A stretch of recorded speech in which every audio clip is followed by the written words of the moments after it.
హరే కృష్ణ. ఒకరోజు కృష్ణుడు నా మీద ఎవరికి ఎక్కువ ప్రేమ ఉందో పరీక్షించాలని చెప్పి నారదుడు ఉద్ధవుడిని పిలిచి ఒక నాటకం ఆడతాడు.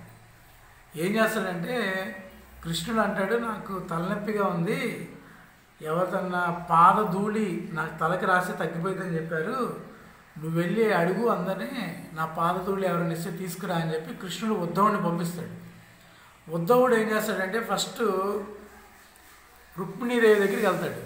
వెళ్ళి ఇట్లా అమ్మ కృష్ణుడికి తలనొప్పి వచ్చింది, ఆ తలనొప్పి తగ్గాలంటే ఎవరిదైనా పాదధూళి తలకి రాస్తే తగ్గిద్దంటమ్మా, అందుకనే వచ్చాను, మీ పాదధూళి ఇవ్వండి అమ్మ, కృష్ణుడికి తలనొప్పి తగ్గిస్తాను అనగానే రుక్మిణీదేవి భయపడి, అమ్మో నా పాదధూళి కృష్ణుడు తలకి ధరిస్తే నాకు ఎన్నో జన్మలు నరకం వస్తుంది, నేను ఇవ్వనని చెప్పింది.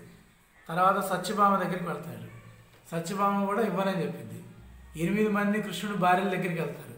8 మంది భార్యలు కూడా, అమ్మో మాకు నరక కోపం వచ్చింది, మా పాదులు కృష్ణుడు తలకి ధరించడమే, అమ్మో మేము ఇవ్వమని చెప్తారు.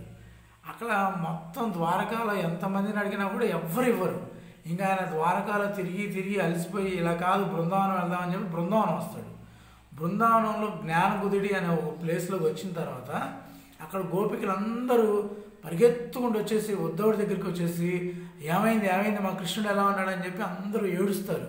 అప్పుడు ఉద్ధవుడు, ఇలా కృష్ణుడికి తలనొప్పి వచ్చింది, ఎవరైనా పాదధూళి ఇమ్మన్నారు, ఎవ్వరు ఇవ్వట్లేదు, ఆయన మన ద్వారకాల మొత్తం అడిగా ఎవ్వరు ఇవ్వట్లేదు, అందుకనే బృందావనం దాకా వచ్చాను, ఇప్పుడు ఏం చేయాలి, కృష్ణుడికి తలనొప్పి తగ్గట్లేదు, పాదధూళి మీద ఎవరిదైనా ఇవ్వండి అంటే గోపికలు అందరూ వచ్చేసి మా పాదధూళి తీసుకెళ్ళి అని చెప్పి ఉద్ధవుడికి ఇస్తూ ఉంటారు. అప్పుడు ఉద్ధవుడికి, అదేంటి మీరందరూ ఘోర నరక కోపానికి వెళ్తారు కదా, కృష్ణుడు మీ పాదధూళి కృష్ణుడు తలకి ధరిస్తే మీరు ఎందుకని అలా భయపడట్లేదంటే, మేము ఎన్ని జన్మలు నరకంలో ఉన్నా పర్వాలేదు, మా కృష్ణుడికి వెంటనే తలనొప్పి తగ్గిపోవాలి, మాకేమైనా పర్లేదు, కృష్ణుడు మాత్రం బాగుండాలి అనుకుంటారు. అదే గోపికా భక్తి.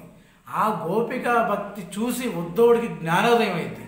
ఉద్ధవుడికి జ్ఞానోదయం అయ్యి ఆ మట్టిలో రజులో బృందావన మట్టిలో పడి దొరలాడతాడు. ఆ గోపికలందరూ ఇచ్చిన మట్టిని తీసుకెళ్ళి కృష్ణుడికి ఇస్తాడు. అప్పుడు కృష్ణుడికి కూడా తెలియపరుస్తారు, ఈ ప్రపంచంలో అత్యంత ఉత్కృష్ట స్థితిలో కృష్ణుడిని ప్రేమించేవాళ్ళు, కృష్ణ భక్తి ఉన్నవాళ్ళు గోపికా భక్తి. హరే కృష్ణ.